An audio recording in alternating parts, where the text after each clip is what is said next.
the culmination of many things that I love. Interior design, customization, DIY, flexibility.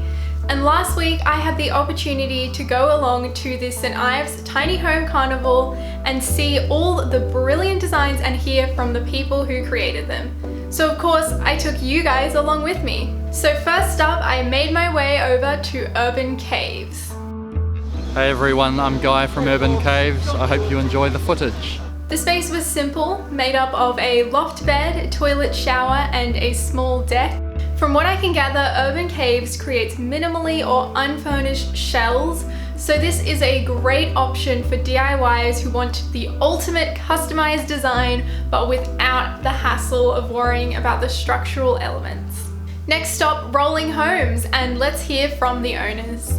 Hi, I'm Carla and this is Leon, and we are Rolling Homes Australia, and we built this beautiful wagon, the Archer. We're really proud to be a family-owned and run business, and we make everything by hand. They're old world charm with new world luxury. The cozy bed was the feature of this charming gypsy bow top. Beneath this was a children's bed. The Tiny also included a small kitchen bench with ample seating. The Tiny was oozing personality right down to the hand-painted artwork on the outside. There was no bathroom, making it more suited to occasional traveling rather than permanent living. Next up, I went to L&D Tiny Homes.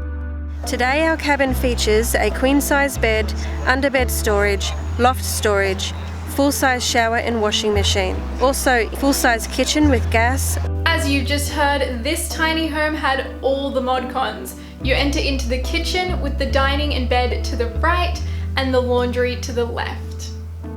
L&D team member Danette talked to me about the practicalities of having the bed at ground height for older people, and that's why I think this home would be the most practical for retirees. Now onto Horseland Tiny Homes. I toured the Grand Sojourner.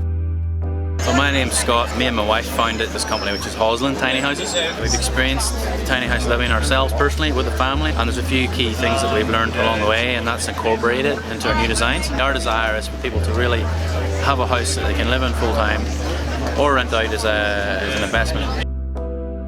And I could definitely see the thought that had gone into this house. Although on the larger side for a tiny, careful consideration was still put into maximizing the space. The result being areas of privacy and separation, which is rare in a tiny home. For those reasons, I'd say this was best for family living. I then went over to Designer Eco Tiny Homes. Hey, my name's Grant Amons and I'm the owner of Designer Eco Tiny Homes. It comes with a king-size bed space and downstairs living. It's got a lot of really fun features. I hope you really enjoy what you've seen here today. If you'd like to see any of our tiny homes or come for a workshop tour, make sure you ring us. In typical tiny home style, you enter onto the kitchen with the bathroom at the end and the sleeping area up a loft. Where it differed was the luxuriously large separate lounge. This tiny home wasn't the largest I saw, but its clever use of windows and layout made it one of the most spacious feeling. Of all the tiny homes, this one I could probably picture myself living here most. Following this, I ventured to the display by Havenwood Tiny Homes. Hi, my name's Rick Smith from Havenwood Tiny Homes. I wanted to build a home that I would be happy to live in. I wanted to be able to stand up in my upstairs loft area. We've also made our tiny homes 3 metres wide. It gives that little bit extra room. This tiny entered onto a lounge dining area next to a large U-shaped kitchen. There was a separate bedroom with ensuite on the ground level and additional living space in the loft above.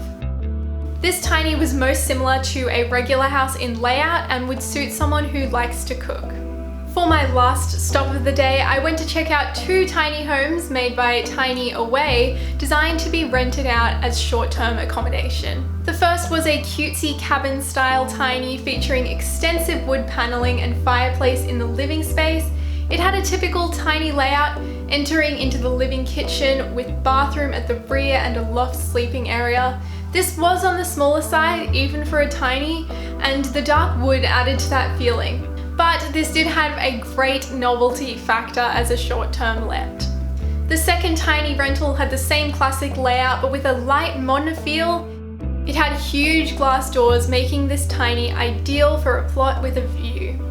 All of these clever designs inspired me to draw up my own dream tiny. It has a pretty typical layout, but lots of customized furniture to really make the most of the space.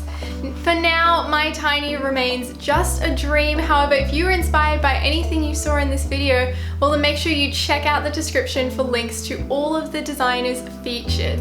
I also picked up heaps of ideas to incorporate into my room renovation, which I'll be uploading very soon. So if you liked this video and you want to see more creative posts like this, well make sure you like, subscribe, and I'll see you next time.